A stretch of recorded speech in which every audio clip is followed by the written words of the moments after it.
श्री श्रीराम समर्थ. जय जय रघुवीर समर्थ. जय सद्गुरू. आज आपण बघणार आहोत श्रीमनाचे श्लोकमध्ये 54वा श्लोक. चला तर मग बघूया. सुदासेवी आरण्य तारुण्य काळी मेना कदा कल्पनेचे निमेळी. समर्थांनी याच्यामध्ये काय सांगितलं आहे की सदासेवी आरण्य तारुण्य काळी म्हणजे काय, आपण तरुणपणी असताना काय केलं पाहिजे. तर समर्थ सांगतात की तरुणपणी असताना आपण ही भक्ती केली पाहिजे. हे खूप कमी लोकांना माहिती.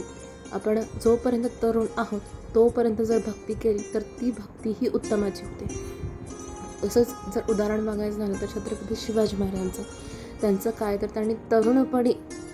त्यांनी काय केलं तर इतके गड जिंकले. पण ते कसे, त्यांना 72 तास हे समर्थ श्रवण देत होते.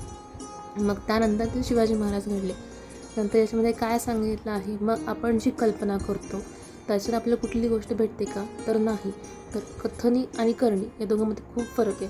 कथनी म्हणजे काय, जे आपण बोलतो ते, आणि करणी हे खूप कमी लोकांना जमतं, ते आपण ॲक्शन बोलतो आपण त्याला.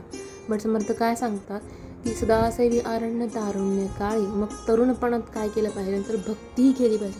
पण भक्ती करता करता आधी परमार्थ केला पाहिजे, नंतर प्रपंच.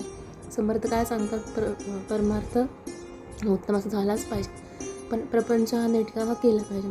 नंतर काय सांगितलं आहे, कुठलीही गोष्ट ही आपल्याला कल्पनेने भेटते का, तर नाही. त्यासाठी आपल्याला कष्ट करावेच लागतात. नंतर काय सांगितलं आहे, चळेना मनी निश्चयो दृढ ज्याचा जगी धन्य तो दास सर्वोत्तमाचा. समर्थांनी इतकं छान सांगितलं आहे की प्राण्यांना निश्चय दिला आहे का, नाही. प्राण्यांना वाचा दिली आहे का, नाही. फक्त मनुष्य ही अशी योनी आहे की 84 लक्ष योनीमधून शेवटची ही योनी म्हणता येईल, ती म्हणजे माणसाची. मग आपण माणसाच्या जन्माला येऊन काय केलं पाहिजे, तर आपण शरीर बघतो, पण आपल्याला शरीर दिलं आहे, पण शरीर दिल्यानंतर ते आपण कुठल्या कारणे लावायचं हे आपल्याला कळायला पाहिजे. समर्थ काय सांगतात की चळेना मनी निश्चय योदोड जाता.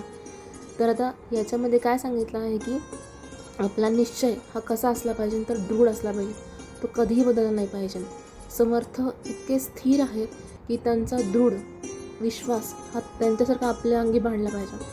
नंतर काय सांगतात, जगी धन्य तो दास सर्वोत्तमाचा. आपला निश्चय जर दृढ असेल, निश्चय जर आपल्याला प्रत्येकाच्या आयुष्यात आपण जगतो, प्रत्येकजण हा जगतो, पण प्रत्येकाच्या आयुष्यात काही ना काही तर दृढ निश्चय असतोच ना.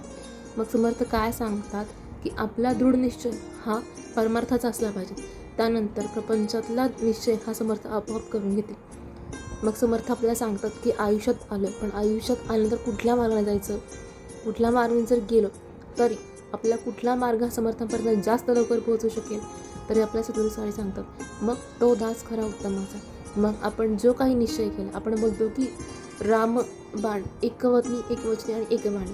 मग आता आपण कमिटमेंट बोलतो, पण समर्थ काय सांगतात की एक वचनी होता ना, मग एक वचनी पाहिजे. मग तो दास खरा उत्तमाचा.